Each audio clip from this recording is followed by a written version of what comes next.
All right, happy Thursday to everyone. Welcome to the IWM broadcast network of the iNRS Racing Series Straight Talk Wireless 200 here at Homestead.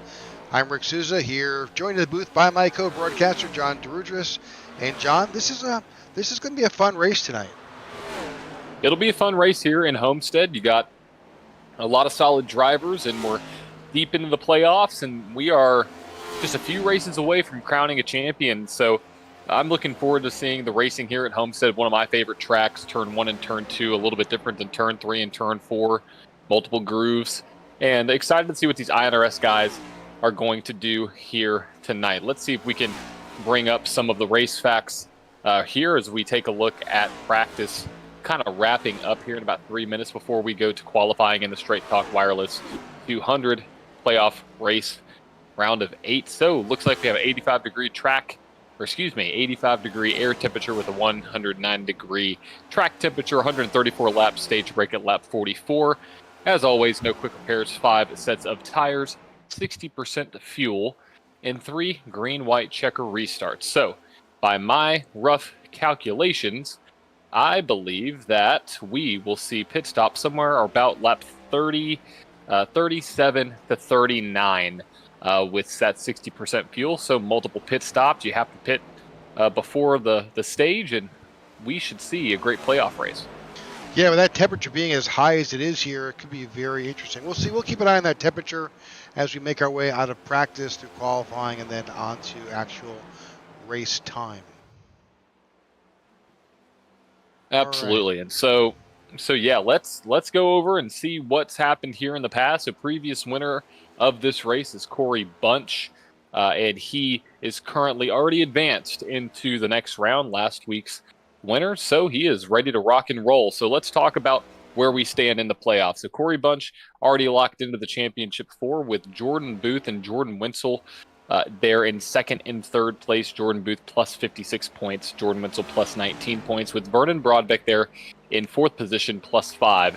Now let's talk about the drivers that are below the cut line. You have Simon Magin there with minus 5. To the cut line, Alex Murphy there in P6, minus 10. Alex Forget-Bruby there in 7th place in the points, minus 12. And then Michael Whitley in 8th, minus 28. Well, looking at this, the first race the round of 8 brought all kinds of excitement. You had speeding penalties, you had playoff driver caused wrecks. It had it all. You had the guys at the top that had issues. And after an early caution, playoff drivers Booth and Whitley went into absolute fuel-saving mode. And this strategy was playing out well until, a caution came out with only a handful of laps left to go. And so the next caution, the 94 Whitley, lost a little bit coming out of turn 2, ending not only his teammates' night, but that of Jordan Wenzel's too. So a lot of playoff driver drama. And this dropped Whitley down to 28 points out of the playoffs, and Wenzel only 19 in. And Broadbeck right there, sitting perfectly in 4th place, hurt himself into the top 4 with a solid run. And Forget and Booth found themselves speeding on pit road, which absolutely killed their efforts.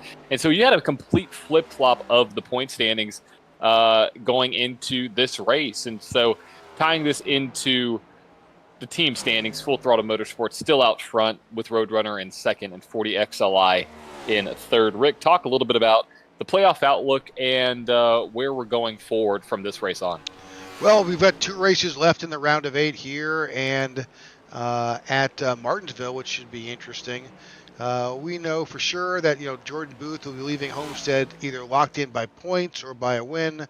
So that will have those 2 drivers locked in. Of course, we could have a new playoff winner, and that would go into Martinsville with just 1 spot left available. Last week's winner, Corey Bunch, is the early favorite here, with sitting 3rd in the points. Jordan Wenzel, Vernon will need to have a good race and pray that no driver below them wins this race.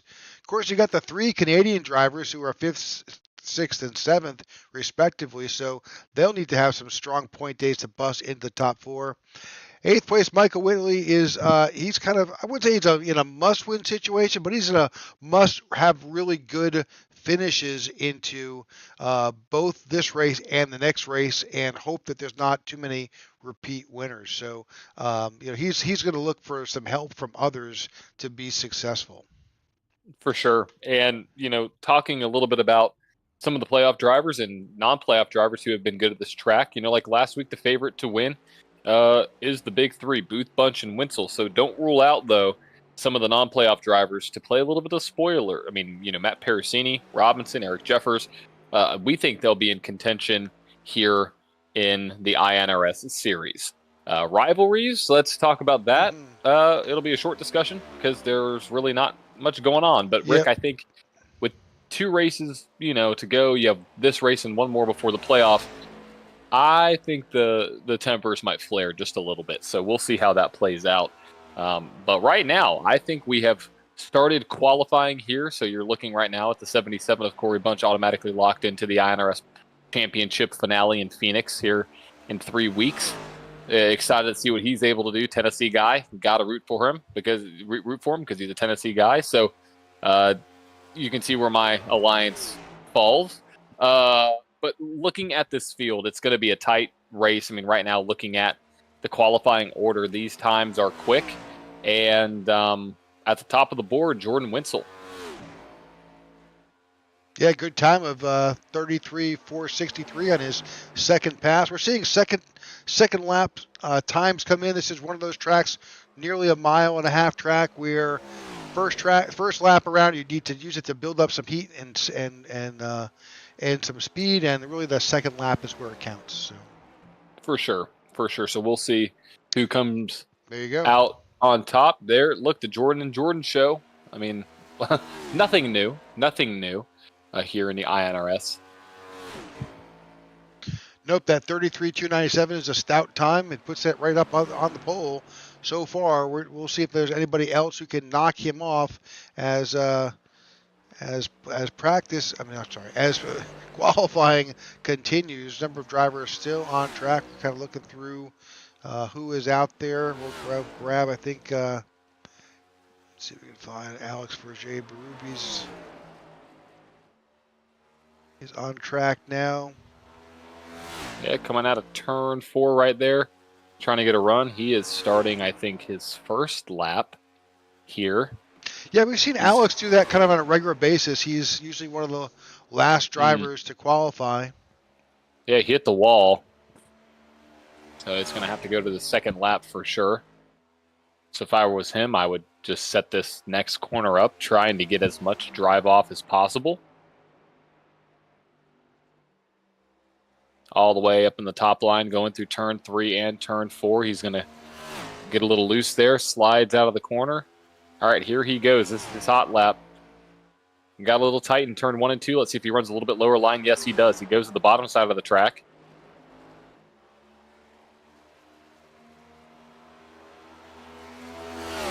That camera angle kind of looked like he was crawling through the corner, but he definitely wasn't. This is a driver who, Rick, we always talk about him going to the high side. We know he's going to be there, and we know he's going to be at the front by the end of the race. Absolutely. Oh, super loose. Yeah, super loose. He may go, I say P8. Close. That was, I think that little bit of a bobble coming out of 4 really hurt him. He winds up in P10. Yeah, it didn't look as fast as some of these other drivers, but it wasn't too bad there. So he's going to start mid-pack here, which is kind of treacherous here at Homestead. It's a track that, some people like and some people don't. Rick, what are your thoughts on this track? So I'll be straight up and honest. I have always struggled on this track. I figured out 3 and 4, but I've always struggled being successful on 1 and 2. I just could not ever put the combination together. I was just never fast here. It's almost like a rhythm track,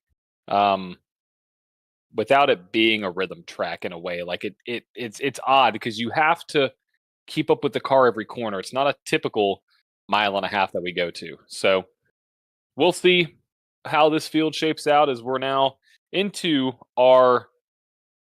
basically our little debrief before we get started. And nice semi-sunny, partly cloudy day here in Homestead, Miami. So while we cover, John, your keys for tonight's race. Yeah, let's go into them while we can, while we have some time here. So, Homestead-Miami Speedway. It's an interesting track for a lot of different reasons. There's a lot of drivers like you were saying, Rick. You're not a super big fan of it. I like the aspect of running the high line, and I like the differentiating corners. And when you have differentiating corners, you have one thing to worry about, which is tire wear. So tire wear is a big thing here at Homestead. You often slide the corner on exit. You slide the corner out of turn 2 and turn 4, trying to get traction under throttle. So having to manage that and not be, a lead foot and trying to throttle down too hard, that's obviously right there with tire wear. So that's number one. Number two is pit road entrance. Pit road entrance is treacherous. You can kind of you can't really see it by that angle, but it looks like that on green flag stops, it's going to be hard to get off the banking down onto out of turn 4 onto this stretch. There we go. And looking at it right there, it's tough. I mean, you're making a hard transition. We often see drivers slide through there. So pit road entrance under green flag conditions is going to be key. And then also track position. I'm looking for the drivers that are going to start up at the front to really lead this race. I mean, looking at where we are, I'm not going to spoil any of the top 5, but it's some of the usual suspects that you would expect to be up there, maybe with a couple spoilers as well. But you have to start out in the front, especially here, unless you plan to run a long run strategy, which is not that uncommon. So tire wear, pit road entrance, track position are my 3 keys for tonight's race. And Rick, talking about that, both Jordans, are able to do all 3 of those things to a T. They always know how to manage their tires. They're always, well, I think one of the Jordans had a speeding penalty last week. Typically, always good on pit road, and then they always are at the top, so they don't even have to worry about track position. So it's going to be a challenge, I think, for some of these drivers, and we'll see who's able to excel. I completely agree, and certainly this is a track as we talked about, which is very unique. I'll bring up that track map real quick just so we can talk about that with the race info. Um, it looks on paper to be completely symmetrical, but it doesn't drive symmetrical. Not at all. It's turn 3 and 4 it's an odd shape, and you could see that kind of where it's a sharper turn in turn 3, then it kind of straightens out going from the middle of 3 and 4 down. It's not as round as turn 1 and turn 2 is, and so it poses for if you feel like you're almost going straight in a sense when you're going through the middle of turn 3 and 4. It's almost like a hard left-hander, and then you kind of level it out and you can really get a nice run out of turn 4 because it's such a wide surface. So I'm right there with you. This track is treacherous. It looked like our track temp has decreased 9 degrees so far. So looks like those cool temperatures are starting to bring this temperature down. I'm curious to see how that is going to affect the drivers, because a slick track here in Miami leads to loose cars always. Yeah, and that's the last thing you want especially if you're battling too wide. You've got to have some grip because you'll just drift right up in the door, and then you'll with no quick repairs, with no ability to really just get right back into it. If you're a playoff driver, that's the last thing you want to happen. So having that grip, having a good sticky track is what you want to have here. I'm curious to know those guys who are the highline drivers like the Alex Forche Berubis and others are really going to just put it together here and just motor around on that highline. I really think that's the way to be successful here. Yeah, I agree. I think you're going to see the drivers such as Alex Forget find himself up there at the top of the track, and um, I think it's going to be a very, very solid race for that 19 car. I'm looking for him to battle his way up through the front to the front by the end of this thing. So we're counting down 5, 4, 3, 2, and 1. Going to get the grid here just in a few seconds Yep. for tonight's Straight Talk Wireless 200 presented by iNRS. All right. So we have transitioned into our race. That's that warm up is over. We're just waiting now for drivers to start coming to the grid. Here we go. And that means we can bring up the grid. Alrighty, let's do it here. It's your Straight Talk Wireless 200 playoff race in the round of 8 presented by the iNASCAR Racing Series. On the pole, you have Jordan Booth with Jordan Wentzel starting in second, Matt Perusini starting in third, Garrett Walden starting in the fourth position, Jacob Musso starting in fifth, Eric Jeffers starting in P6, Corey Bunch starting in seventh, Vernon Broadbeck starting in eighth, Tyler Lem starting in P9, and Alex Forget-Berube starting in the 10th position. All right, and in 11th, Matthew Robinson. 12th is Simon Magin. In 13th, you've got Alex Murphy. 14th, Vince Burns.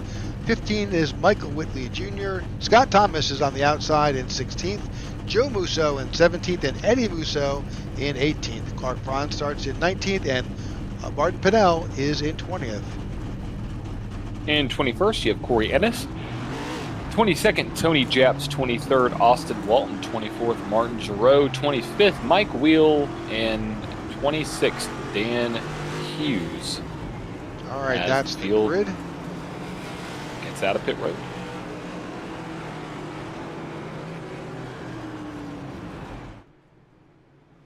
All right, pace car is basically leading these guys around. You see some drivers decided to directly enter onto the track, and others decide to blend off of pit road. No harm, no foul. Not atypical here at Homestead-Miami. Yes, that's one of the challenges that these drivers will face. Coming on and off pit road, as John mentioned in the keys, it's really pretty tricky. Yeah, it's definitely one of the more treacherous pit roads here on the NASCAR circuit, and so mastering that is going to be at the forefront of all these iNRS drivers here tonight. You're going to see red playoff banners on the left-hand side signifying playoff drivers as we now have the pace car dip down, and we are green flag racing here from Homestead-Miami Speedway. Round 2, race 2 of the round of 8 is underway.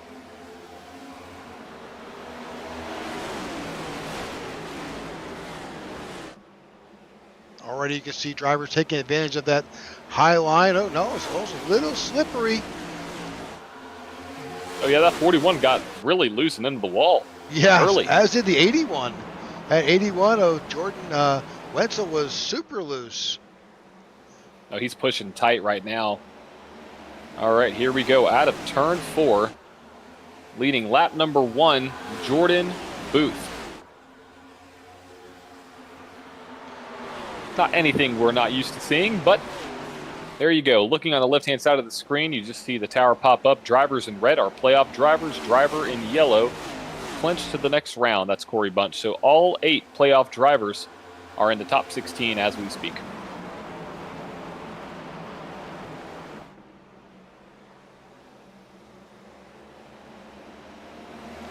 All right. And the track is a little wide, so we did see a little bit of 3-wide action right there. You can make it around.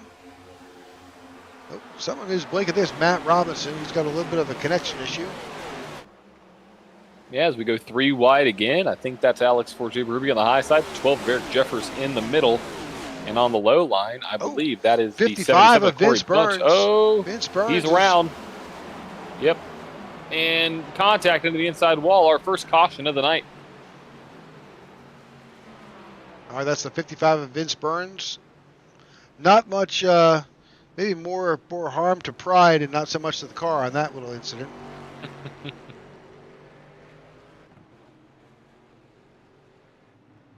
Take a look back and see what happened here. Got a little loose. Easy to do.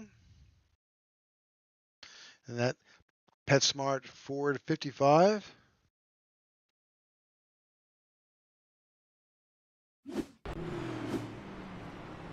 All right, so just 4 laps in, a spin by the 55 puts us under caution for the first time tonight here in Homestead.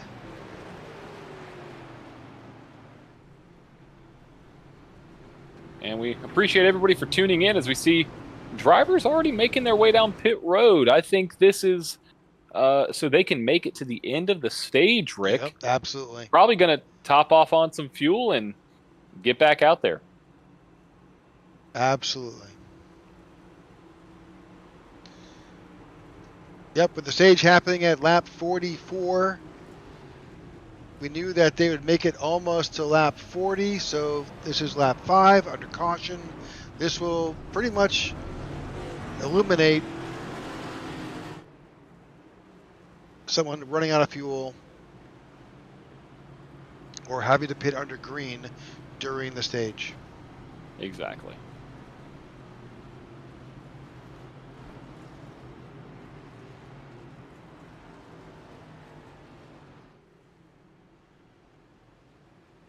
All right, competitors getting back out on the track. We'll get this formed back up, and we'll go back to green flag racing. Definitely want to thank you for tuning in to the iNRS Racing Series. We certainly appreciate all of you who tune in either live during our broadcast or later watch it on the replay. We certainly appreciate it. And if you could, take the opportunity, if you can, to like and subscribe to our channel. That way you can be up to date on what's happening. Never miss a video. We have our Wednesday night series with the Tech for Troops series, which is just about to enter this playoff. We've got one more super speedway race next Wednesday night, and then we'll be in the playoffs following. And of course, here we've got our regular series event next week at Martinsville, and then we head to Phoenix for the finale for the end of this season. It's going to be exciting. I'm very curious to see who's going to be there at the end of the day in a couple weeks. You know, we've really spent this. It's been a fabulous year. I was calling every single race here with this league, and you know, you hear us say the same names repeatedly because we've seen them be successful all year long. And you know, looking at those drivers who are in this playoff position, trying to get into that top four, they've been the one that we've seen up at the front repeatedly. Exactly. So far a good run for Matt Persini. He qualified well and now is currently sitting in third. That's a good effort by the 24 crew. And we'll see. Could he be a little bit of a spoiler? You never know. Yeah, Simon Magin showing up there as well. He may be our control car after that pit stop. You are correct. He is. Well, the lights are off on top of the pace car. That means next time by, we'll be back to green flag racing. And headed towards our countdown towards lap 44 for our stage break. There will be a competition caution at that point. And then it's pretty much 90 laps to the finish. It's going to be a good solid finish, I believe, and I'm excited to see who's going to be up there at the end, because look at Garrett Walden, look at Perusini. I mean, you got some names up here that I think can really battle. I mean, you know, don't count out some of the Musos. I mean, it's going to be a fierce battle, I believe. Well, and you know, that's the whole thing. You've got drivers who are in the playoffs, but anybody can win. Exactly. That's the beauty of the playoffs. All right, green flag back in the air here at Homestead-Miami Speedway. Flagman, wave that flag, and let's go into turn one.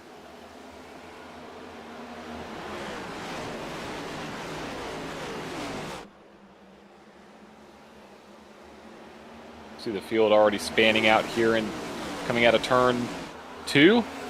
A little bit of contact up against the wall. The 41 and the 81 follow each other into the walls. 46 takes the lead.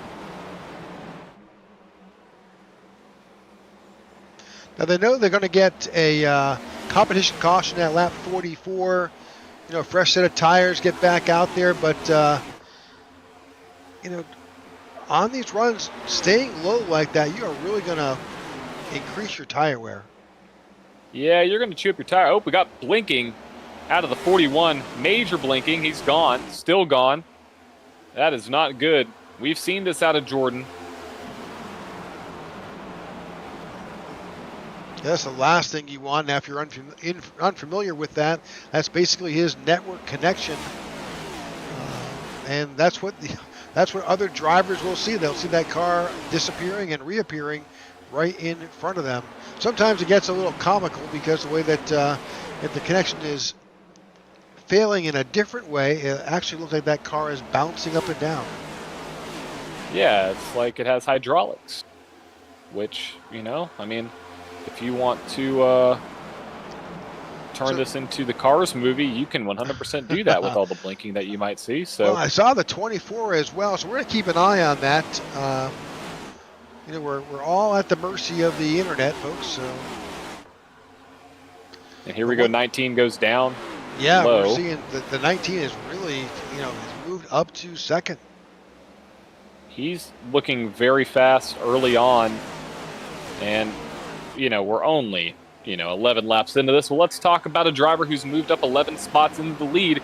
Simon Magin, you know, he's looking for that run, that potential magical run here to lock himself into the playoffs. So right now, he's out there in front. Alex Forget in second, Jordan Booth, followed by Jordan Winsel and Matt Parasini. Excuse me, Matt Parasini round out your top five. It's a bad time to get the hiccups ready. Yeah. Well, the other thing to definitely consider is, you know, you cannot lose sight. And one of the I guess the fourth key to tonight's race is playoff points. You know, those stage points that'll be there are super critical. Every point matters. Yeah, and a driver who needs them is the driver who is in P17 right now, Michael Whitley Jr. He does not want to be back there in 17th. And I remember we covered the race where he won and locked himself into the next round. It was a win and the win to get in at Martinsville. And, I mean, Rick, I don't really know if he wants history to repeat itself, but I think unless he makes up some spots and able to get into the top 10 with some points, next week is a must-win no matter what. Oh, absolutely. So you could have some issues going on with Forget or Booth or Winsel that could help him out a little bit. But, you know, it's looking back there at P17 is not exactly where you want to be 14 laps into this race. Nope, that's the 94 Krispy Kreme car that's back there.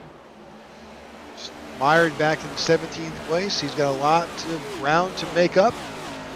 Hopefully get himself some playoff points. Oh, car's off the pace there down below. I think that's the 42 of Tony Japs there. Keep an eye on that. With only 14 laps in, you don't typically see a lot of push, but it happens.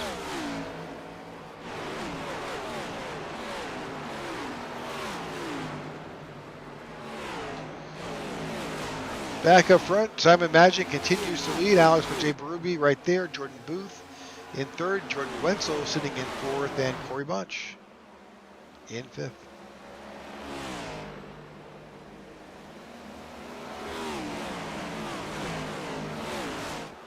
So really here, lap 16, drivers are still trying to, you know, from what we're seeing, they're still trying to figure out the best way to get around this track. You see the 46 of Simon Magin. He is definitely running that high line.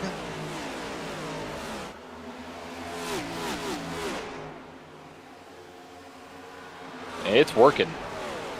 So it's high line through 1 and 2 and takes the low line through 3 and then drifts up on 4. Yeah, it's a battle. It's a constant battle between 1 and 2 and 3 and 4. And here's the crazy thing about this. It's, you know, with a track that has these two different corners, the way you run 1 and 2 will affect how you run 3 and 4. Now, I know that might seem like a simple concept, but I got a car a little bit out of shape at the back. But your tire temps are totally dependent on what you do basically in a previous corner, and if you're passing somebody on the straight, all that stuff. If your tire temps are even a few degrees higher or lower going into the next corner, that will completely shape up how your car will handle, especially once they come up to pressure. And so it's very important to make sure you're consistent and you're not burning up the tires. And I like what Simon's doing. He's trying to feel out his car, and he's doing a great job keeping the lead while doing so. So in the gas, downshifting into 3 in the 4th gear, and then he'll upshift right around the start-finish line. You can kind of tell in the middle of turn 3 and 4, he just kind of hangs it, a little bit. He just kind of hangs out, doesn't smash the throttle, lets it kind of ride around a little bit, and then he gets back on it. And same thing here on the exit of turn 2. You got to be very patient with the throttle. Yeah, absolutely. And there's very little margin for error as you're wall riding, not actually riding on the wall, but you're right up against it. And aerodynamically, it's pretty interesting. As that car is close to that wall, you're actually compressing the air between the car and the wall. And there's actually, there's a buffer there. It's not like the car will actually naturally stay off the wall just because of the compressed air that's there. It's a weird phenomenon. Yeah, and until you break that barrier. It's almost like on a super speedway when you're trying to push the guy in front of you and there's that bubble between you and the car in front of you that it's hard to break. I mean, we had an issue all in the Cup Series and also on iRacing with that for a long time, where there was a bubble and you couldn't push at all. And so it's the same thing. Once you break that barrier, yeah, your car might hit the wall and scrape up a little bit, but it's really interesting to see how that works. But we're 21 laps into this 134 lap event. We appreciate you for tuning in, and if you've enjoyed the broadcast so far, we would love for you to subscribe. Oh, another blink. Yeah, but that was that's an iRacing blink. Yeah, that was. Which is something that we really haven't seen much of.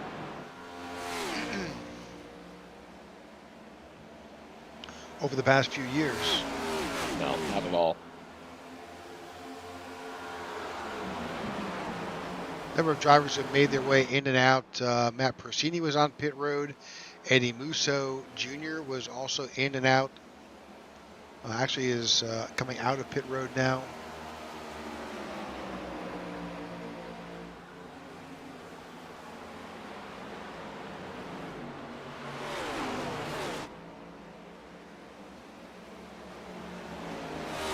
So if I had to go looking at the leaders, really Simon is the only driver who is really running that dedicated high line for 1 and 2 of the lead pack, but we're seeing more in the back. You see the 99 of Tyler Lem. Others are doing it farther back in the among the field.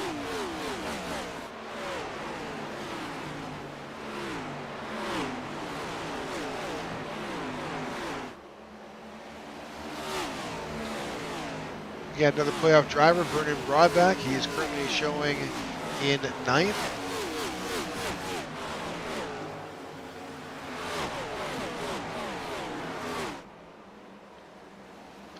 Alex Murphy is right there as well in 10th.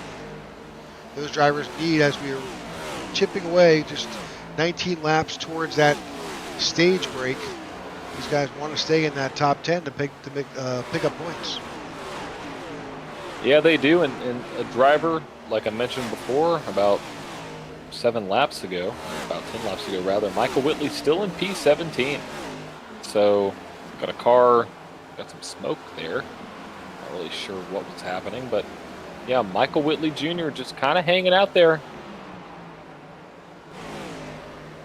We can go on board, see if he's struggling with his setup, kind of watch. So he did not downshift. I think maybe that may be part of his speed. So just watching.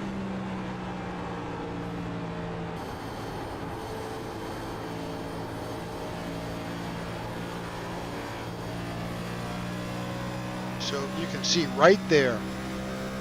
I think that probably tells me more than anything about how he's maybe struggling with the car. So he is, as he went through turns 1 and 2, you can see that he was running the lower line through there, and as he gets back on the throttle, he was forced to counter steer to keep that car pointing in the right direction. That will scrub off some major speed off that car. Yeah, and he drifted up right here, so he's getting loose. Getting up behind the 17, see if he gets tied out of the corner. Got a good Able run. to hold on to it there. Yeah, great run. Doesn't take it, though. Well, I think he's surrounded. He had a car to his lower side. That's the Oh, he did. 55 of Vince Got it. Burns.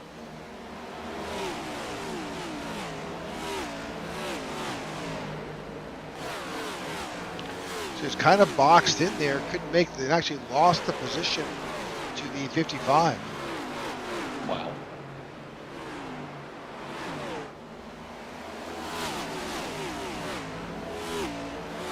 Well, as this is happening, we got a fierce battle for Pete. Oh, he's, well, Yeah. he's a little loose. Well, he almost, they were trying to occupy the same space at the same time, and Matter can't actually do that. No, it can't. We got a pass for second place happening right now. Yeah, Alex Paget-Ruby has taken over the lead, and Simon Magin and Jordan Booth are battling with Corey Bunch for that second spot.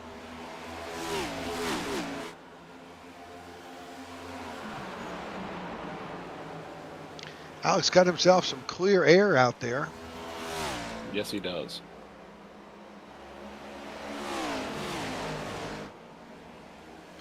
You know, Simon just continues that same track that he is on, that same approach. He's going to be fine.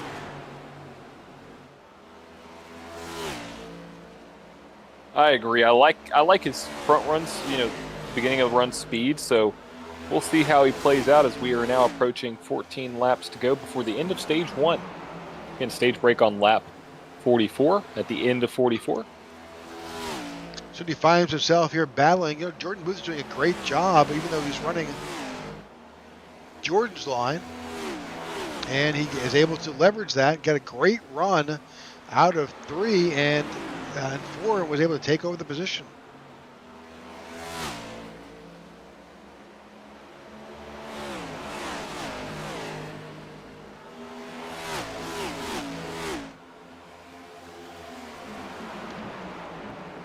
Seems like once they got past the 46, they were able to stretch out.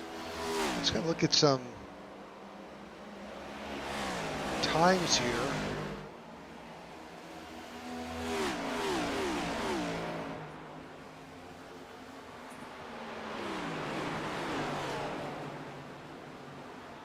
That Jordan was able to put up a solid 328. Yeah, he was.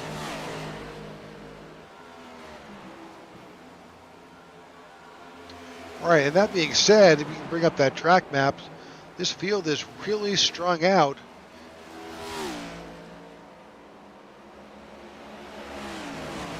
Pretty much around the entire track. It's kind of interesting that that has happened In 33 laps with the caution. Yeah, 33 laps. Yeah, I mean, everybody pit on lap 4, Yeah. but the field is pretty spread out. Matt Pericini came down on lap 17.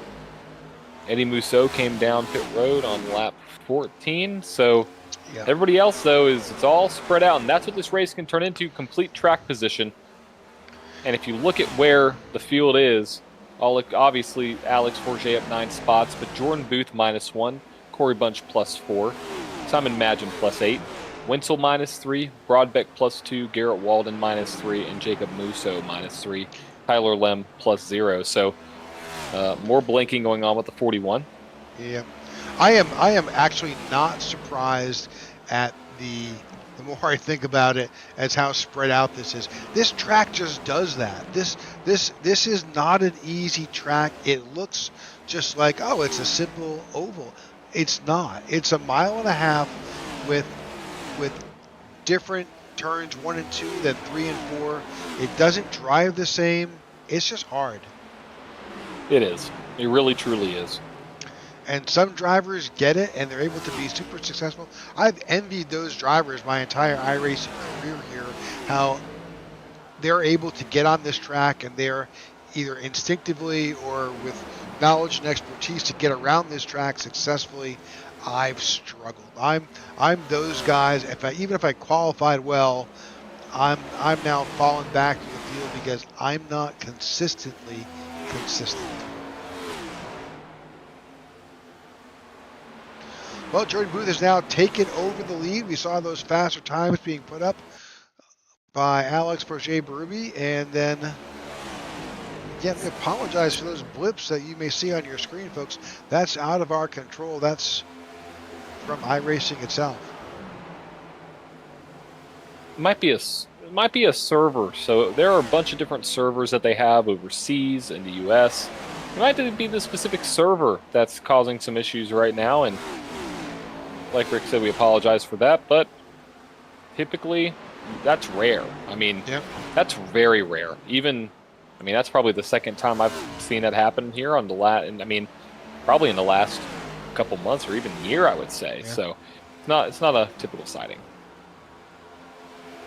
But as you can see, though, Rick, look at the top 6. All playoff drivers, one locked in, as we are now approaching lap 38. See the 19, a little bit of a wiggle there. He's got a little loose. As we are now 6 laps to go. 77 goes down low into turn 1, trying to get by the 19. Again, this is all playoff, additional stage points. Every point counts. Of course, Corey's already got him. He's already locked himself in, but this is, they're all racers. No one wants to give up. Yeah, that's the thing, is they're all race car drivers, and it doesn't matter if you're locked into the playoffs or not. They still want to go out there and win and compete. So there's a lot of fight in Corey Bunch. And he's not going to let that 19 slip away, because every spot he takes from a playoff driver is one more spot and one more point that they don't have. Well, and Corey, as we said at the pre-race discussion, Corey is the previous winner here, so he's got this track figured out. Yes, he does. Let's see if the 19 gets a good, solid run. Oh, he hit the wall.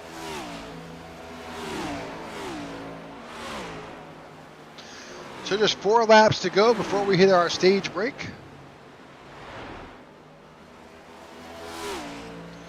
Jordan Booth is your leader. Corey Bunch is sitting in second, getting around the 19. Jordan Wenzel sits in fourth, and Simon Matchin in fifth.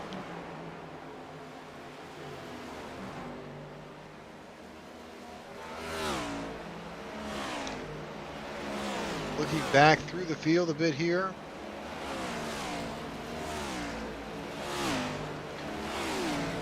A lot of battles for position. 1-2 cars chasing it. That's the battle between the 67 and the 43, battling for the ninth position. A bit farther back, good group of drivers here. This is Clark Friends, Joe Musso, Vince Burns, and this is where Michael Whitley is sitting with this group, trailing behind them. Simon Matchin on pit road. Maybe they did need to stop, John. Wow, that's a pretty... I said I thought it was about 38, but I thought they could make it to the end. 37 to 38. So that is an interesting move. Maybe he's trying to flip the stage. He might be trying to flip the stage a little bit to get that track position, trying to win the race. That was fuel only. Yeah, he's trying to flip the stage for sure.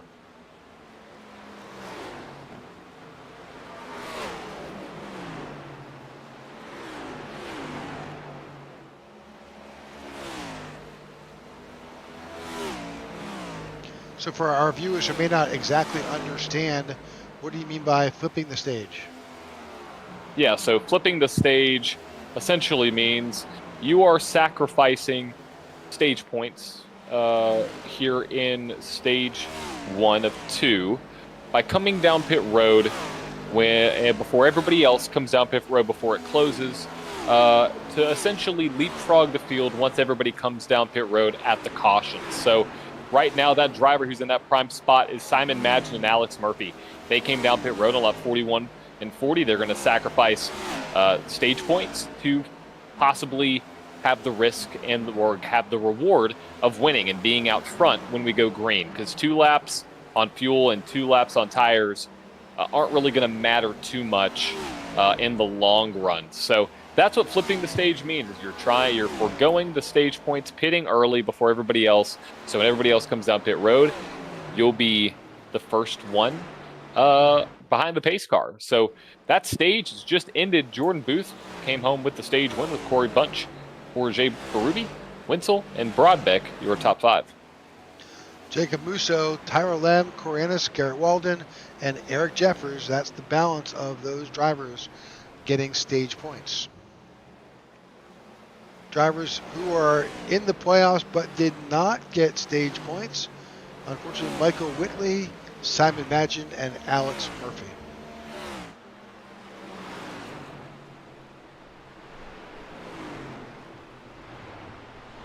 All right, so we expect to see the entire field on pit road. Most definitely. The opportunity for fuel and tires. So those drivers who came down, they actually chose to take fuel only. They're still going to have to come back down for fuel, for tires. That is true. Unless... Yeah, they had 6 second. They didn't take right sides. They just took fuel only. Why would you do that? I don't know. I'm trying to figure it out. Unless tires are not falling off at all. Well, we'll go back and look. It's too late now to go back and look at last times, but we'll go back and look later, as you can see the entire field now on pit road. Really quick, Corey Bunch's second to last lap was a 34.6. His fastest lap was a 33.5. So, yep, that's out of the equation. And everybody's getting tires. First one off pit road is 41. You know, I wish that they would allow us to... Oh, someone spun coming off pit road. Who was that?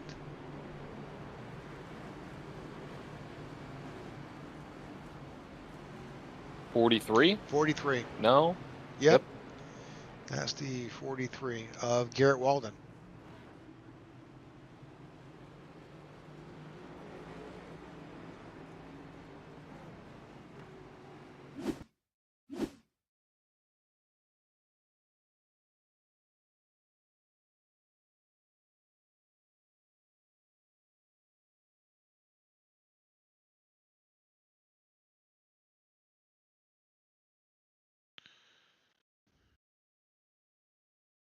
Let's follow Garrett as he finishes his pit stop.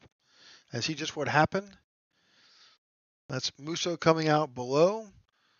43 is finished with his stop. Hard on the gas. He might have just spun it. There was some contact. Oh, there's a 12 of Jeffers. Jeffers. He get hit? Yep, a little bit of contact with 12. No, I think he just spun the tires. Because I think it was still, on pit road, sometimes you can have it to where you actually drive through other cars. I think that could actually be what happened there. Very odd. All right. Well, the field is done on pit road. Service is complete. I was about to say that I wish that we would be able to have that realism of those air wrenches going off on pit road. That would be nice. I mean, you can hear it when you're in the car. We just can't hear it. Yeah, we just can't hear it.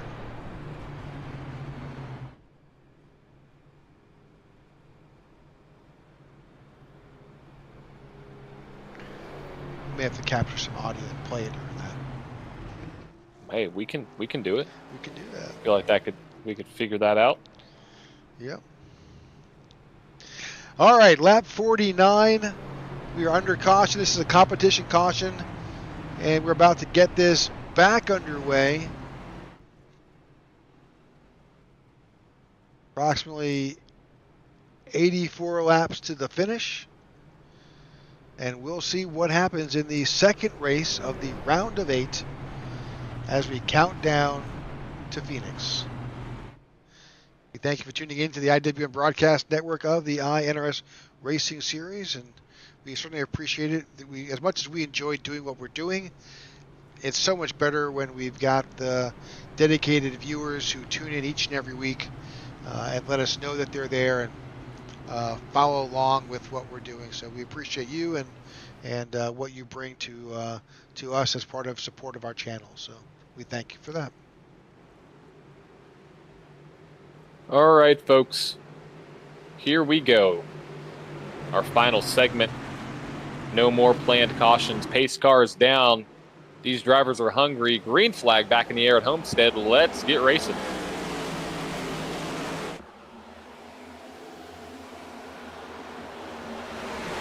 '41 dips to the low line. Here comes the 77 and the 10.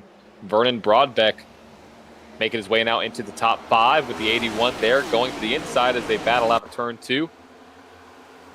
This is the most gut-wrenching and nervous part.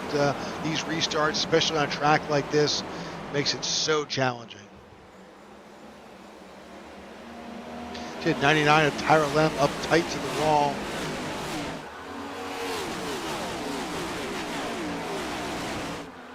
They are battling big back in the field here. Yeah, 3 wide going into turn 1. Someone's going to slip up a little bit, get aero tight.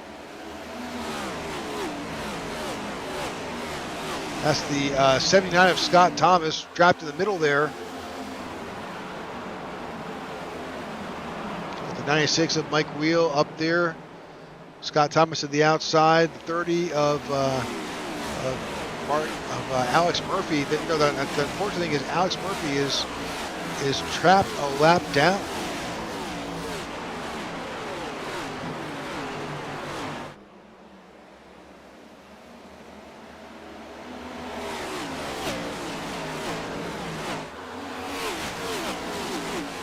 Right now, Matt Piracini is the first car 1 lap down. If there's a caution that comes out, he will get the lucky dog. A little challenge up at the front here. Corey Bunch is all over the bumper of Jordan Booth. Yeah, he could we see another race won by Corey Bunch? I mean, he won here last time. I mean, would it be too early to talk about a broom? Maybe in the round of 8. But hey, he's got the. When you've won the race before, this is you've been successful here. You've already got you had nothing to lose. You won the race last week. Why not? Got to carry the momentum. Yep. But that you saw a blink right there out of the 41. That is not what the 77 wants to see in this moment at all. No, that's the most disconcerting thing you can because you have no idea where that car is going to reappear. And the funky thing is, it has happened where that car reappears in the same place you are. Yeah, and the next thing I know that happens is you're wrecked. And the sim catches up, and it's tough. So we'll see how this battle shapes out. I'm sure Corey's just saying, you know what? He's blinking. I've just got to get as far away from him as possible. Or get around him. Yeah, that's what I'm saying. Yep.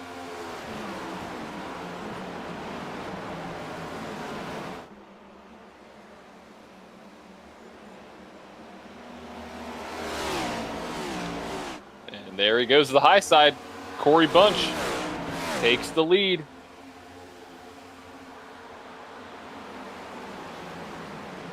And does it in a commanding way. Yeah, that was a solid move there by the 77. I mean, very dominating move.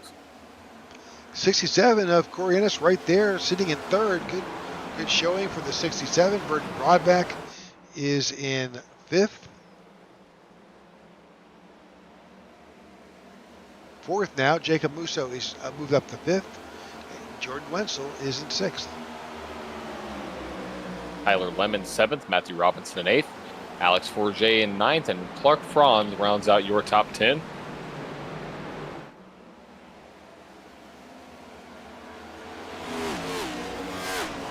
Oh, close out of turn 2.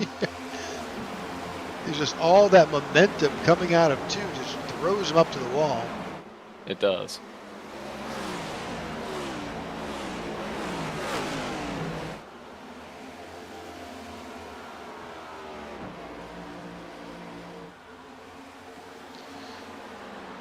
All right, good battle for the position, 4th, 5th, 6th with Broadbeck, Wenzel, Musso, and Lem all battling for position. Michael Whitley, let's give props to Michael. He has moved up to 13th spot. I mean, hey, it's a charge. See what that 94 has in it. If you can start battling these guys here.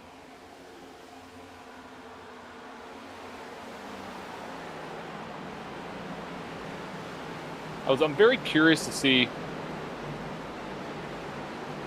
how the 46 can bounce back from that pit road, which we thought he was going to flip the stage a little bit.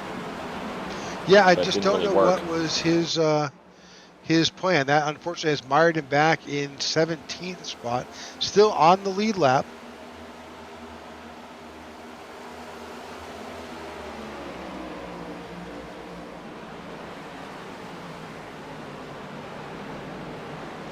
But talking about Michael Whitley, he's back there in 13th. But he's also got his teammate Aaron Jeffers right there. So both with Full Throttle Motorsports.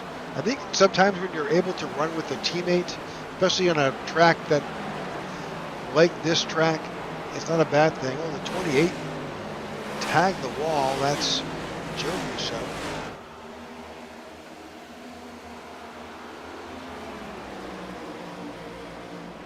Back up to the folks at the front. Watching the 10 of Burton Broadback. He's got the 81. Jordan Wenzel was super loose behind him. Not sure you saw that, but he was definitely fishtailing as he came off of the corner. Well, we're about 15 laps into this run, so I expect to see that.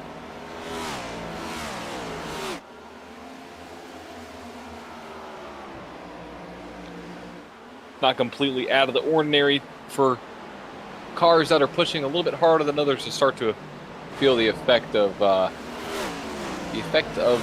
tire wear. Yeah, we definitely know that's coming.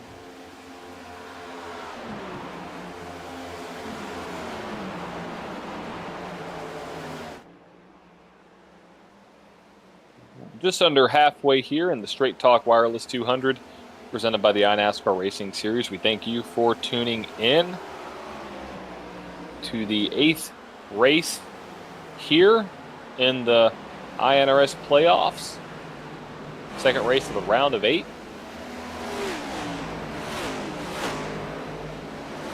Man, that's super tight between the 10 of Broadback and the 81 of Wenzel. He was all over his tail. 81 finally just drifts down and tries to go around him on the low side.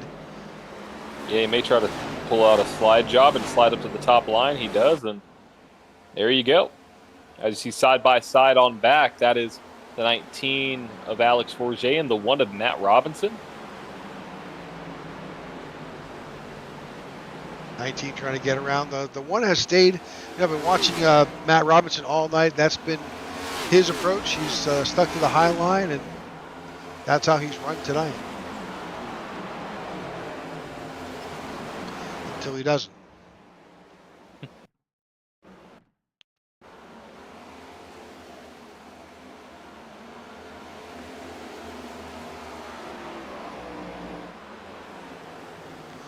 The 81 of Jordan Wenzel getting around the 67 as well. He's on a tear, John.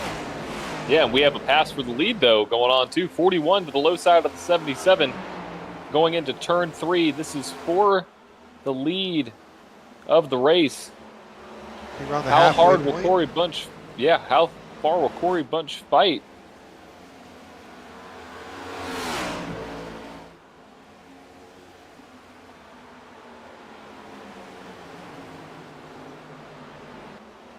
They're still side by side. Yeah, and how hard will Jordan Booth fight? If he's trapped down that low line, he is just using up his tires.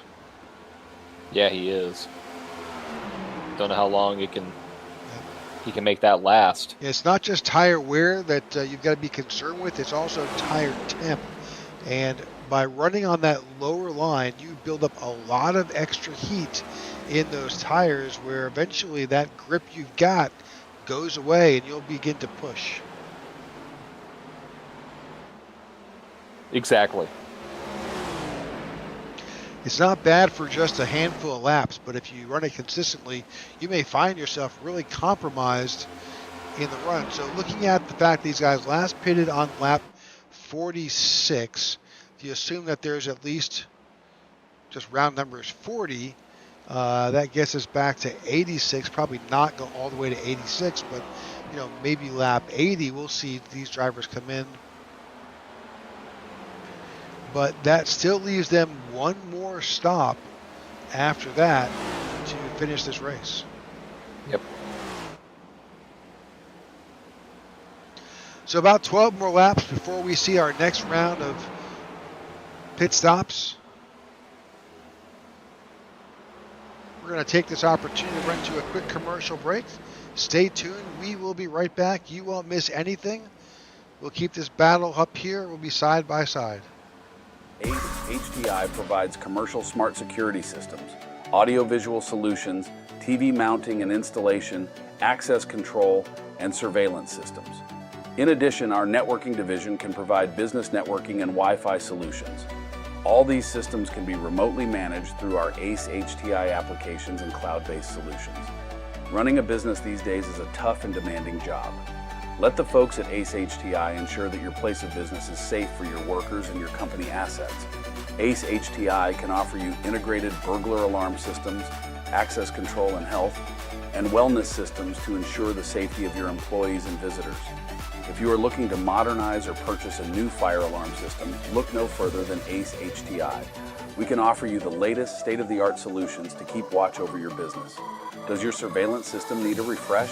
ACE HDI can install the latest 4K surveillance cameras with custom analytics and AI to help you understand what's happening in and around your business. Are you a restaurant or hospitality venue? Does your facility host sporting events? Reach out to ACE HDI for the latest in video displays and audio systems to enhance and define your place of business. ACE HDI service area includes both North and South Carolina. Reach out to us today at 336-941-3171 or via email at info@ace-hdi.com.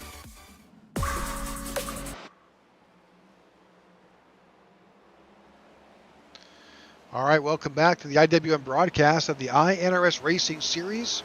We are at Homestead for tonight's Straight Talk Wireless 200.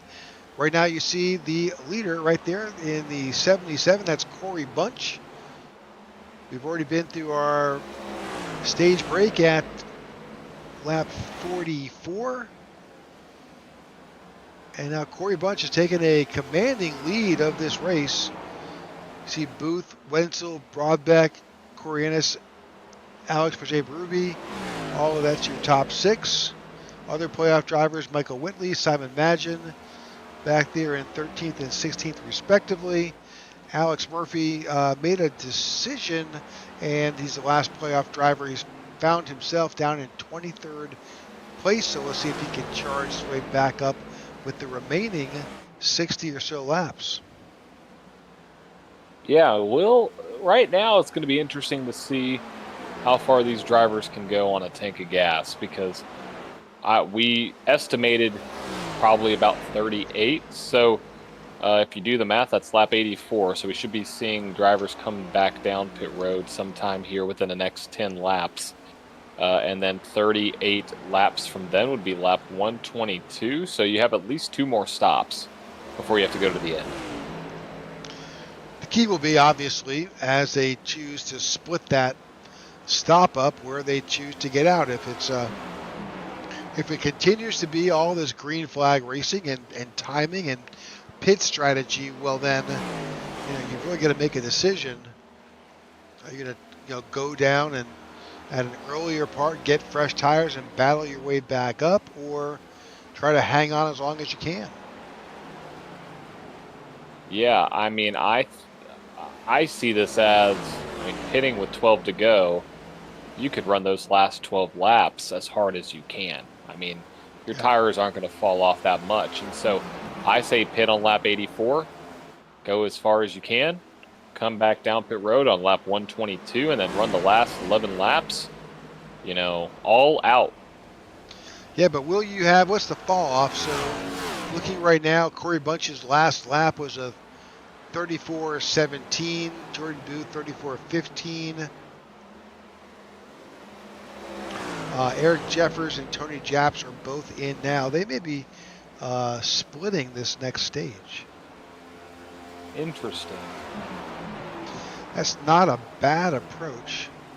Not a bad approach. Get it out of the way. I mean, they are going to be running faster than the leaders, so I'm curious. I mean, this could be an interesting strategy. You come down about 10 laps earlier. Effectively, you will gain about 10 seconds of track time. Now, on the back end, you'll have to worry about other drivers coming down pit road, but theoretically, you might gain 10 seconds. Just because some other drivers are running, well, let me rephrase, probably about 7 seconds. Lap times are falling off about 7 to 8 tenths of a second right now. So, here comes Jordan Booth. I think this strategy is probably what they're doing. They're just splitting the. They've got to come down for 2 more stops. Might as well split it up.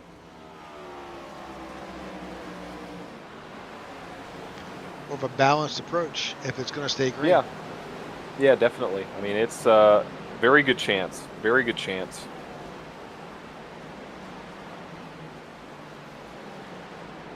So got to pay attention to Jordan Booth, got to pay attention to Eric Jeffers and Tyler Lem, see where they come out on track. As you see Jordan Booth making his way out of pit road right now. Smoking pit time, that's a 14.53, super good pit stop.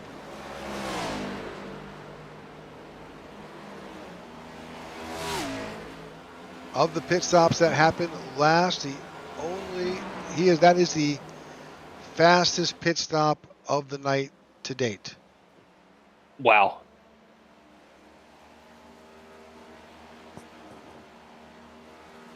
Pretty impressive if you ask me. Yeah, absolutely.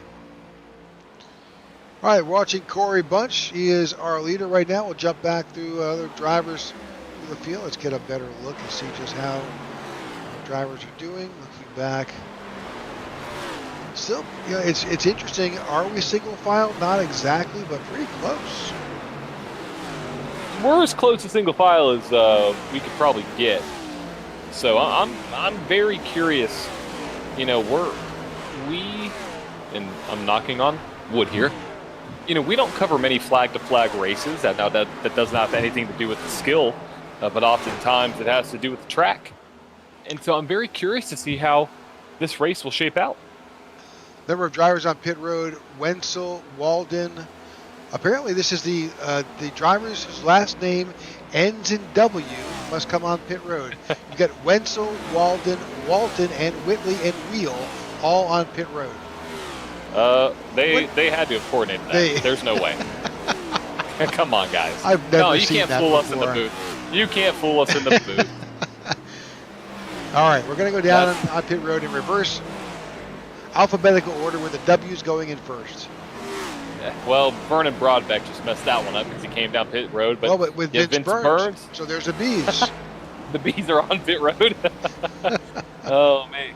Now you got Martin Giroux, so now I'm expecting, let's see, are there any other G's? No, that's the only G. Okay, well. Martin Giroux, right. The lonely G. So pit stops are underway. Here comes your leader, Corey Bunch, onto pit road. He's the other B. There you go. All right, you got Musso, Ennis on pit road.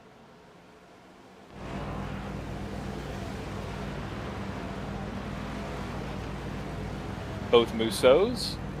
Now that does not surprise me. They are related. That's an odd entry. He came in, just got kind of sideways into his box, but it was there enough to get those tires changed. Yeah, let's see what his stop is going to be. 14.8. Okay, not too shabby. Respectable. Well, that puts Alex Berube up in front. Yeah, he's not come down pit road yet. And one thing I know about pit road, people might be like, okay, there's no pit crews and you don't really have to worry about a lot. Well, there is a pit crew animation, and that you actually do have to worry about a lot. You can actually overshoot your box. You can be too far back. You can be too far right. You can be too far left. So you have to get in your box in the right manner. And even if you're not dead center, it can affect how your stop is. I've noticed that if I'm not dead center in my box, my time will be slower, 100%. So it's very, very lifelike.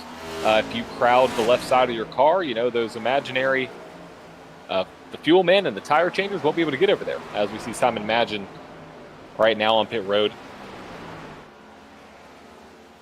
Yeah, we're able to bring you a good bit of the animation and the simulation that occurs here on iRacing. We cannot bring you that in-car experience that the driver sees with the over-the-wall pit crew that comes over and changes tires. Hopefully one day we'll be able to do that, because that would really elevate the broadcast. It would. And that It will elevate absolutely would. the replay.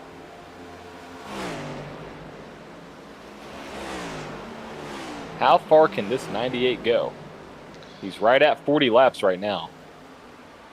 Or the 19, excuse me. Yeah, so he went out at 46. He is continuing to go around. This is telling us an awful lot about what's happening. Let's go inside.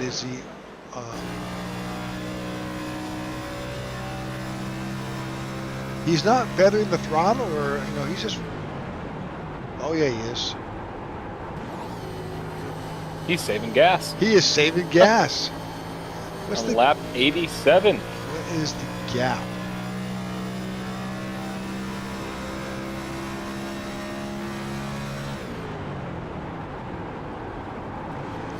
This is a very tricky Canadian right here. He has got something up his sleeve. He always does, and he always seems to finish up at the top. So what a super smart driver! I trust him. I trust him. I mean, look at him coasting right there. We'll probably get back into the gas now. Yep, there he goes.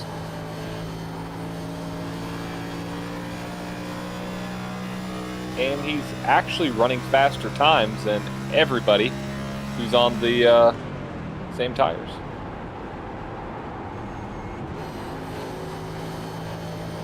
So is he thinking he could do it with one less stop?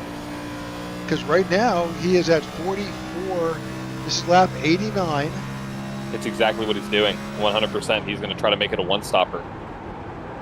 Oh boy, that's bold. That is bold.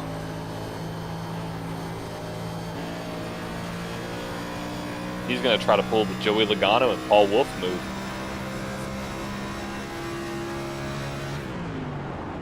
Clark Franz on pit road. I mean, I think this could work. That's 44 laps left. Yeah, I think this could work. Now, you got to remember, there were a couple laps where he was not under full throttle, which was under caution. He got back green on lap 48. So he's going to have to run probably the 92, is what I would say, to solidify it. But he's doing it right now, folks. It's unbelievable, actually. So if he gets to lap 92, he could. I don't know how much fuel he has left in that 19, though. Gosh, it's got to be on fumes. Yeah, it's got to be low. Matthew Robinson's on pit road. There is no other And driver. here comes the 19. Yep. just what you thought, lap 92. Yep.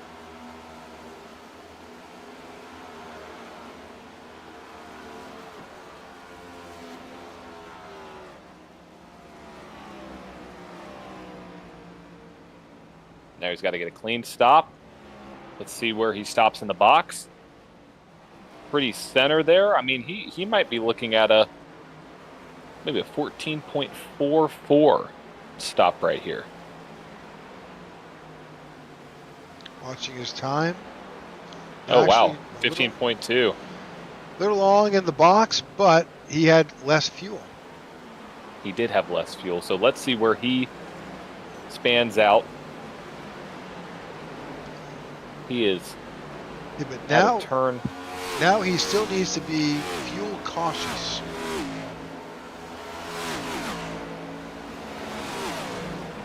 He does, but he knows he can run long. And he's only 22 seconds behind the leader, Rick. I mean, he could theoretically save enough fuel and make it to the end, 100%. Because everybody else, let's say they ran 44 laps, they would have to come down pit road on lap 126. Let me give you one other name who also pitted. Matthew Robinson. Oh, yeah, I see that right now. Absolutely. Yeah, he pitted on lap 90. So if those two stick together, there's a very good chance we could see both of those at the front at the end. And all it's going to come down to is who saved more gas. Yeah. That's all it is. Everybody else has to come back down for one more spot. And just so you understand, getting off the racing surface into the groove to come onto pit road, getting around to the box, getting out of your box, getting back on the racing surface takes 45 seconds. A lap around this track takes 33 and a half seconds. So you can see being able to cut out that spot, huge. Yeah, it's going to be massive. I think, he probably will have, I say maybe 8 to 10 seconds on the leader.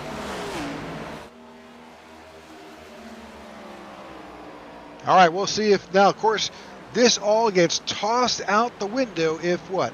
If a caution flies. Oh, yeah, if a caution flies, then it's all over. Right. That strategy's shot. But if you look again at the playoff points, we'll bring that graphic back up.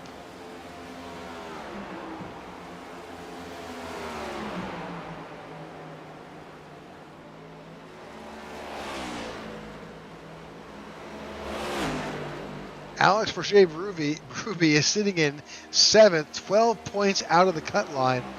Being able to do something like this, that's bold, but that's what you need to do.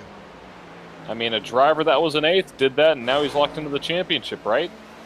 Absolutely. So, I mean, the risk at this point is worth the reward. All right, lap 97 here as we count these down. Corey Bunch, second to Jordan Booth out in front. Jordan's got lots of times. Jordan Booth pitted last on 77, on lap 77, doing what we called at the time just splitting up those two those two pit stops, doing something relatively conservative, and that's a perfectly safe move. But that all being said, the 19 of Alex Berrubi, he drained every bit of fuel out of that car. Now he's sitting in 11th, but he pitted last on lap 91. He can make it to the end of this race without stopping. Yeah, he can, and he's actually been gaining on the leader. He started out about 22 and a half seconds. Now it's down to a 20.9 second gap. So he's gaining. Rick, I think he has the right strategy. He sure does. Yep. Although I would probably think that he needs to tuck in behind somebody else at some point, at least for the next 15 or so laps. Oh yeah. Just Because try to you save know you're going to be ahead of the fuel. leaders. Yeah. Yep. Yeah. You're going to be ahead of the leaders.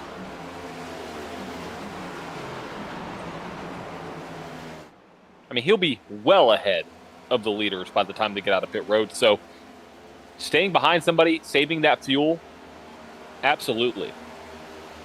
Now at this stage with 34 laps left, 34 laps to go, anybody could come down early onto pit road and knock out their last stop.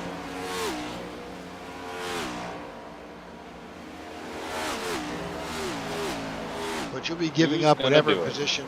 Yeah. You'll be giving up whatever position you got.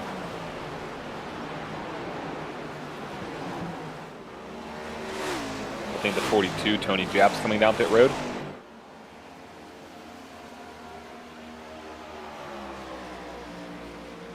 You are correct. The 42 of Japs is on pit road.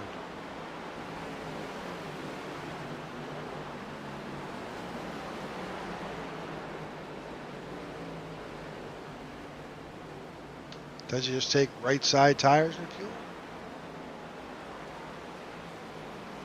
Nope. 4-7. All four. Yep.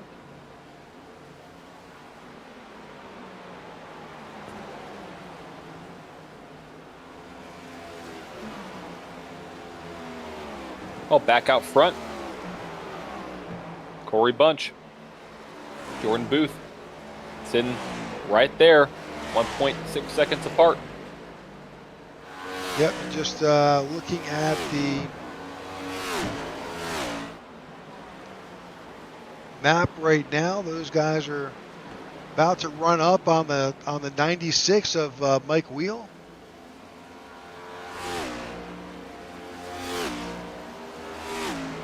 Mike Wheel is currently the last car on the lead lap.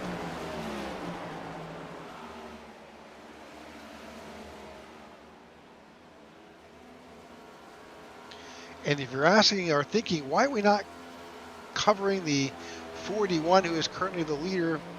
Well, we're trying to avoid the when Jordan is blinking, or whether he winks out like he does, that kind of really interrupts the broadcast. So we're trying to cover him, but not cover him. So.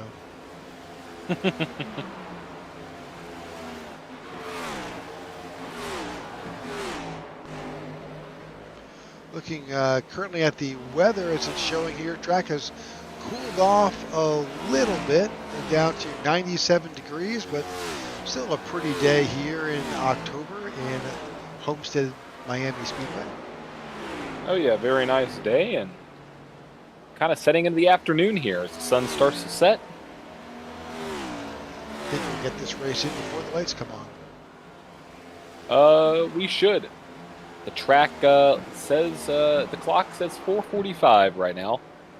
So sunset, definitely we will be able to get this in before sunset.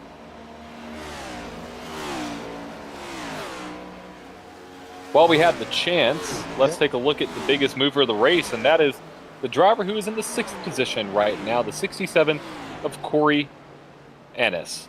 15 spots gained on the day.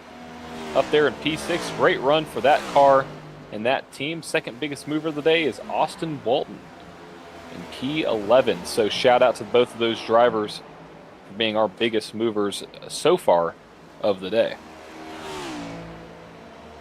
And looking back at the gap between these drivers, you can see that Corey Bunch is just a half second back behind the 41 of Jordan Booth, and that's closing.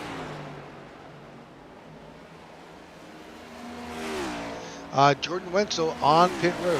The 81 of Jordan Wenzel on pit road.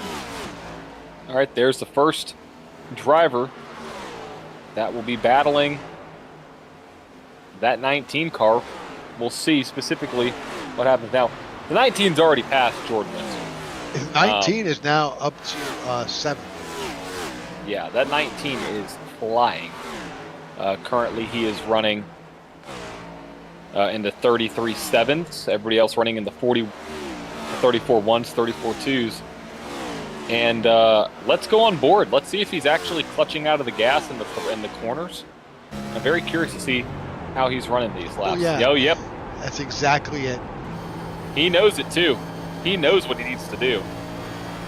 He is saving the fuel early, so he doesn't have to be completely out of the gas at the end.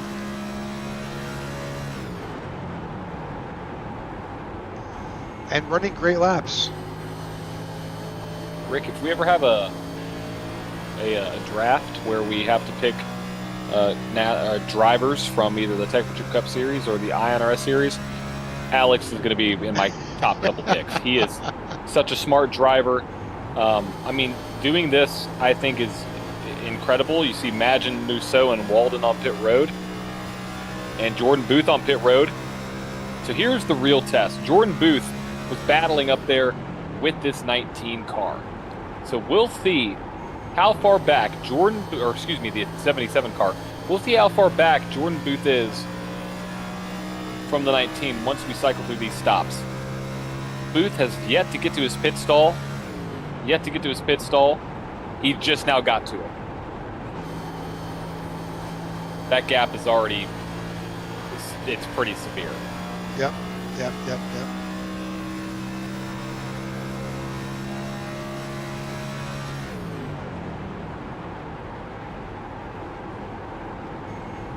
Yeah, Corey Bunch now making his way down pit road. Yep. Yeah, we'll be able to see just how this strategy will play out here with the 19. Well, he's now your leader with 24 to go. Matt Robinson 6 seconds behind him.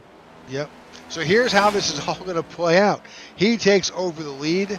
These drivers will be back. We'll be able to bring up significantly the information is just how far back they're going to wind up coming back out. But they'll be on fresh tires and a full tank of fuel, so they'll be flat out. How quickly can they catch up with just 24 laps to go? Well, I'll give you some intervals. I mean, I feel like this is a repeat of what we saw in Vegas in the Cup Series. A driver that's trying to make it on fuel. Everybody came down pit road. They know they're going to be faster. They know they're going to have enough fuel. What's the delta? So right now, the first car that you have to worry about is Jordan Booth, who is currently 21 seconds back. He has to make up 1 second a lap. Well, that's not that potentially hard.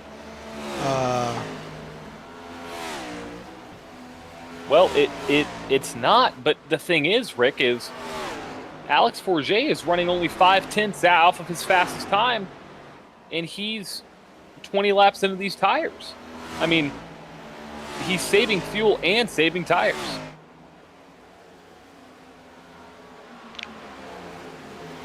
All right, this shakeup with the 19 coming in has trapped 10, pretty much the top 16 drivers under the, they're all 1 lap down. Yeah, and he's going to get pressure from all those drivers too. So we'll keep you updated on this interval. But right now it is 21.19 seconds. Now, if I was a 19, I would get right behind that car right there. Yep. That's the 25 of Jacob Musso, who is the last car on the lead lap. Yeah, I would try to draft off of him as much as possible.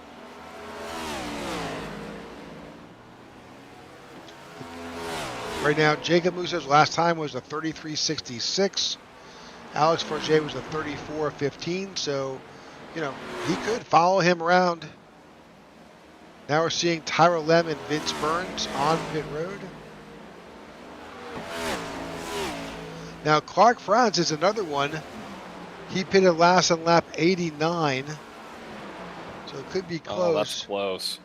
Yeah, it's going to be super close. But Jordan Booth is now still, with 20 laps to go, 19.6 seconds behind.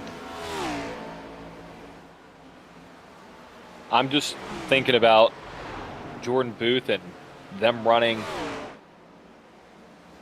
We saw the lap times get stabilized in the 31.4s. I mean, in 15 laps, I feel like those lap times are going to stabilize for both the 19 and the 77. I mean, 77 just ran his fastest lap of the race, 33.199. The last lap was the fastest lap for the 41. So he was flying as well. So they're doing everything they can to chip it away. Yeah, I mean, the gap is 18.6 with 18 to go. It's got to be close. It is Yeah, gotta be close. they just got to keep on chipping away. And I think the 19, and this is different between iRacing and actual cup racing. You know how much fuel you'll have in these cars. There's a gauge that you could look at in your telemetry, where in the Cup Series they don't have that. So you'll be able to tell how much fuel you're saving. Oh, a little loose there. You'll be able to tell how much fuel you're saving. You'll be able to tell how hard you need to run. And so right now the 19 can give up that time. And effectively, he is saving tires by doing this too. Now he only has to save a few laps of gas. You know, he doesn't have to save a lot, especially because he came down on lap 91. My suspicion is that he was saving all the way from lap 91. Yep. And so even if he saved a tenth of a lap of gas every lap for the last 20 laps, that's still, 2 full laps there. And 3 laps, it'll be, 30 laps since he's come down pit road. So a tenth of a lap of gas, that'll be 3 laps. So effectively, he needs to save a tenth of a lap of gas every single lap for 40 laps to make it an additional 4 laps. And hope that the caution does not fly, because he will, unfortunately. Oh, yeah, strategy's done. If the caution flies, strategy's, I don't know, though. I guess he can stay out, but he'll be on old tires. I'm thinking about everybody else. Like, let's say the caution comes out with, 2 to go. You're looking at cars that'll be on 25-lap-old tires, basically. Do you take that risk? Because, you only have 10 cars on the lead lap. So if you come down pit road, moving up 10 spots on a restart in 2 laps with cars that are 25-plus lap-old tires that are, leveling out at a 34.4, and you can run a 33.3. Maybe. How far back will you actually fall? Yeah, So a lot of strategy at play, but we're closing in. Hope you've enjoyed this one. It's definitely going to be a fuel mileage race. The gap is now down to 15.1 seconds with 14 laps to go. Oh, actually, that gap has increased then. So I think at some point here, with the amount of fuel that Alex has saved, he can just let it fly. He will just say, okay, I've saved enough. I can just kind of go back to, to racing. Yeah, the lap time's looking right now at the 41. He ran a 33.6, just ran a 33.5, and Berube ran a 34.2, so about a 7/10 of a second there. As you see Scott Thomas coming down pit road. Yeah, he stayed out, I think, as long as he could.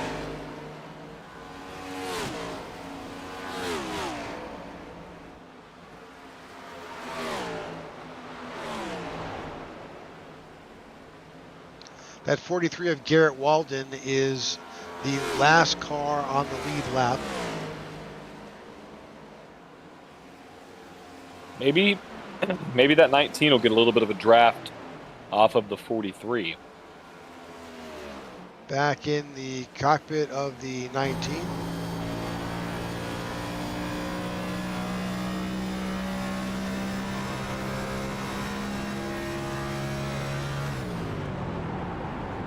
He is still in fuel-saving mode, but not as bad, actually.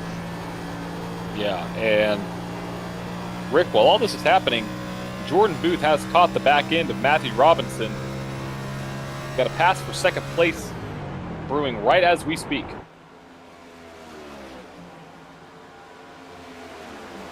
Well, because Matthew Robinson was also in the fuel-saving mode.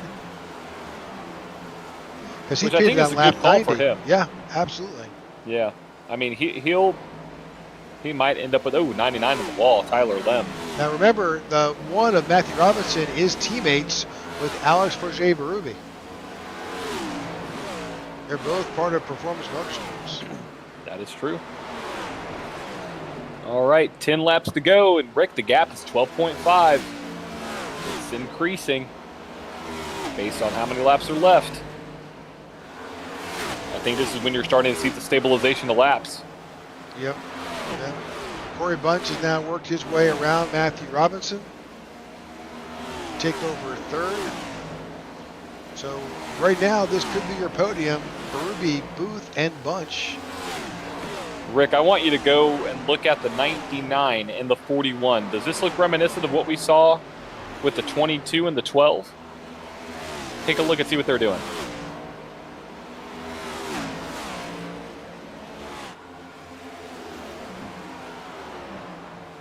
'99 is right there on the tail end of the 41. He is shoving the 41, trying to get that 41 up past the 19. A little bit of You push. see it right here. Yeah, he's pushing him. Exactly.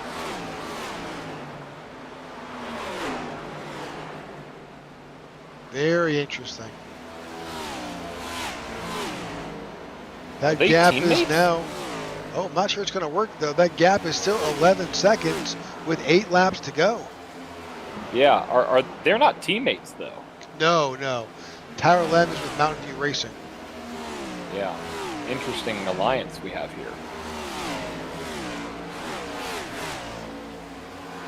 But the 99 is 100% pushing the 41. I mean, I'm watching it on my own second screen here, and it's there. The dual effort is very apparent between the 99 and the 41. There's that bump. Really got the 99 shook up a bit as he just whacked the wall. I don't think the 99 cares about his car. I think he just wants to push the 41 as much as he can.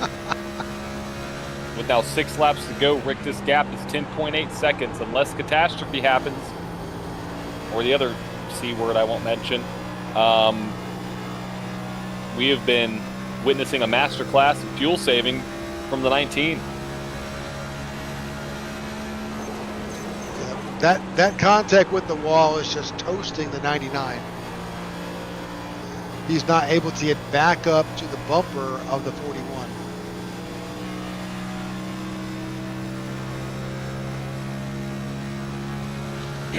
Five laps to go. On board with the 19 as he continues his fuel-saving ways with just 5 laps to go. By my calculations, the lead should be cut down to about 5 seconds by the time we get back across the start-finish line on the last lap. It should be, when we reach the checkered flag, should be about 5 seconds.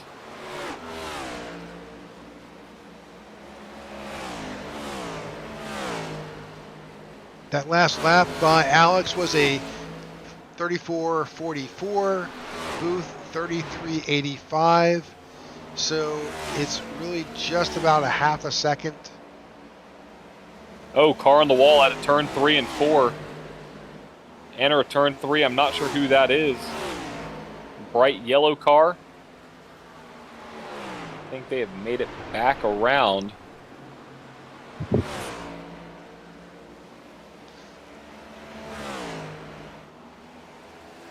Joe It's Musso just is 3. on pit road. Yep. 3 laps to go here.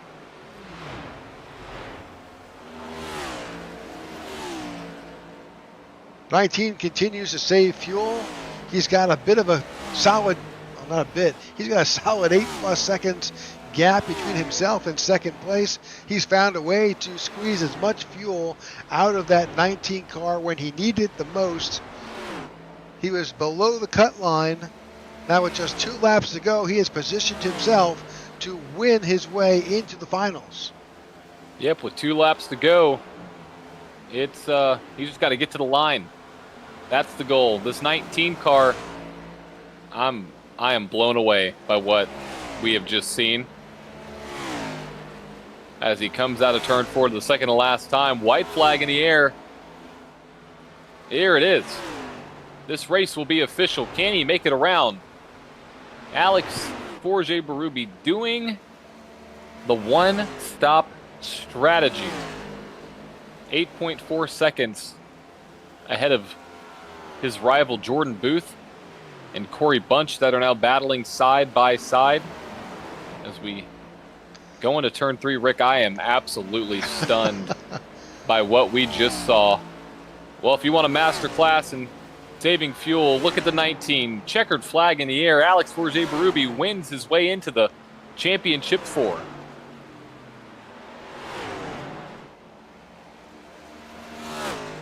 Sure, he's got plenty of fuel. He was saving from the get-go there. Unbelievable.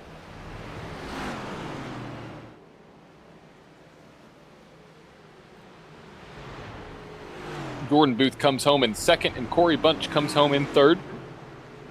Make sure to stick around so you don't miss any interview with our top 3 podium finishers, and you don't want to miss the interview with Alex. I know that one's going to be good. All right, I think we've got the results in. All right, here we go. Your finishing order for tonight's Straight Talk Wireless 200, presented by the iNASCAR Racing Series. With the fuel mileage win, Alex Forget-Berube, Performance Motorsports. Jordan Booth in P2 with Corey Bunch in third. Jordan Winsel finishing in fourth. Vernon Brodbeck finishing in fifth. Jacob Mousseau finishing in sixth. Corey Ennis finishing in seventh. Garrett Walden finishing in eighth. Eric Jeffords finishing in P9, and rounding out your top 10 is Matthew Robinson. Austin Walton finishes in 11th. Michael Whitley Jr. in 12th. Clark Franz in 13th. Tyra Lem in 14th. Vince Burns in 15th. Martin Giroux in 16th, Mike Wheel in 17th. In 18th, you've got Scott Thomas. 19 is Matt Pericini, and 20th is Alex Murphy. In 21st, you have Martin Pinnell. 22nd, Tony Japs. 23rd, Joe Musso. 24th, Simon Madden. 25th is Eddie Musso Jr., and rounding out your field night is Dan Hughes in the 26th position.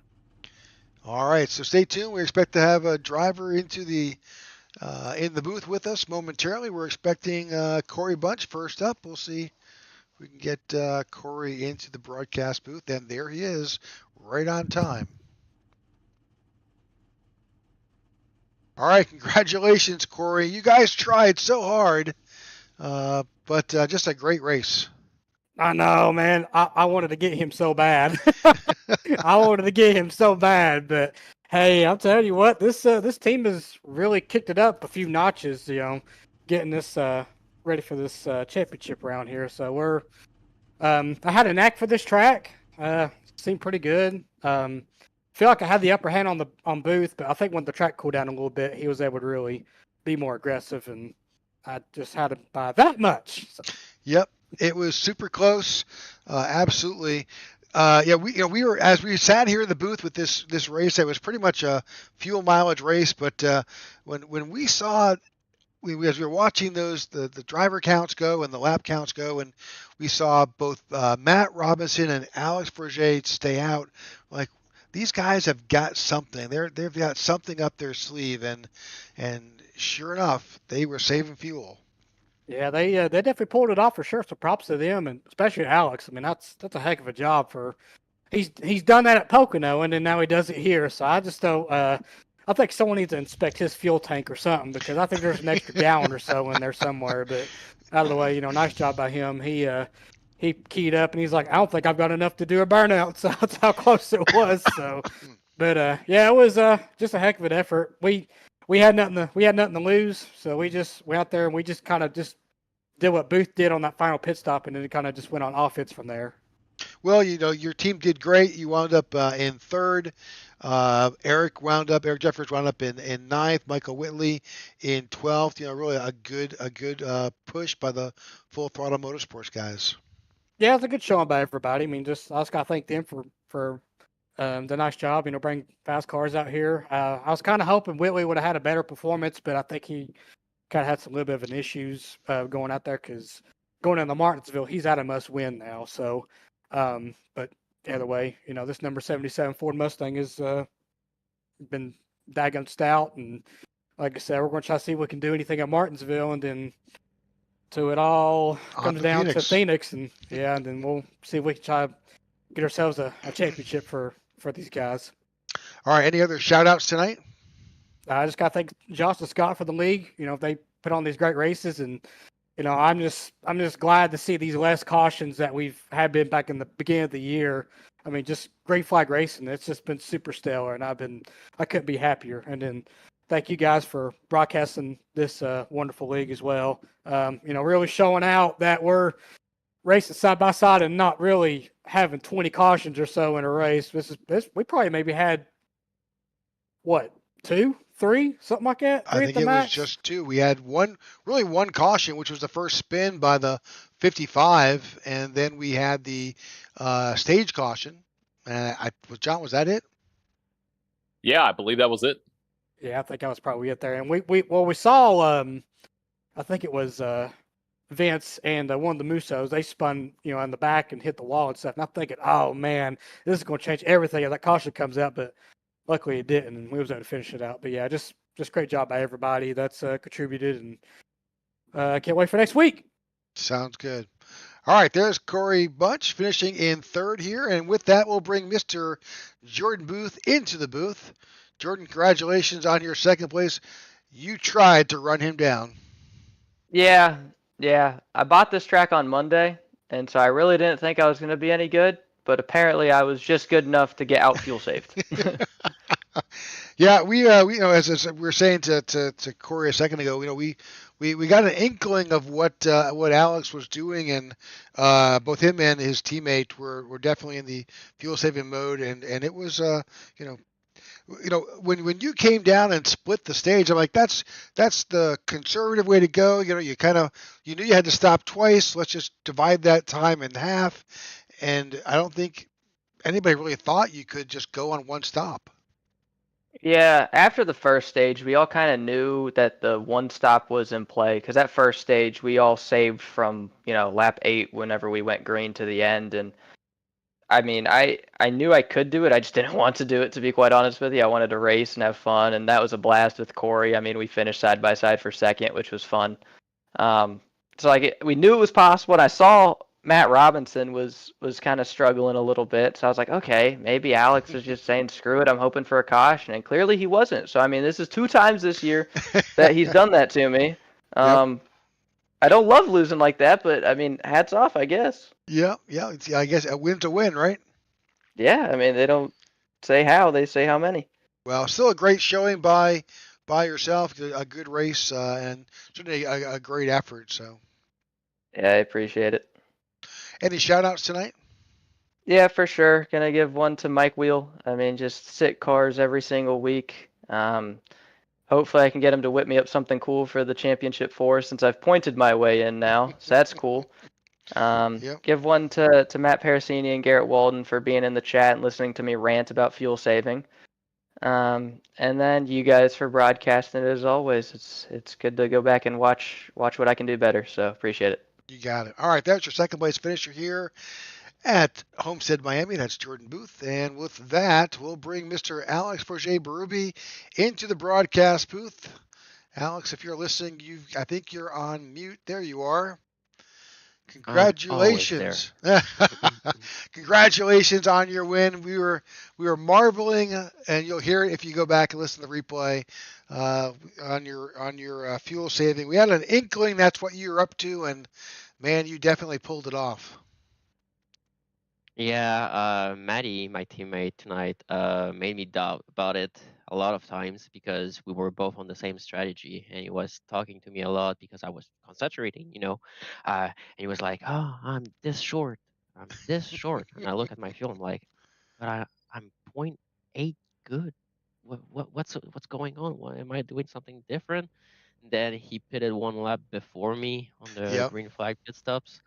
And I knew that lap that I ran would put me way close to the fuel end at the end. And like I said, I was barely able to do a burnout. I had nothing in the car left. I ran it out.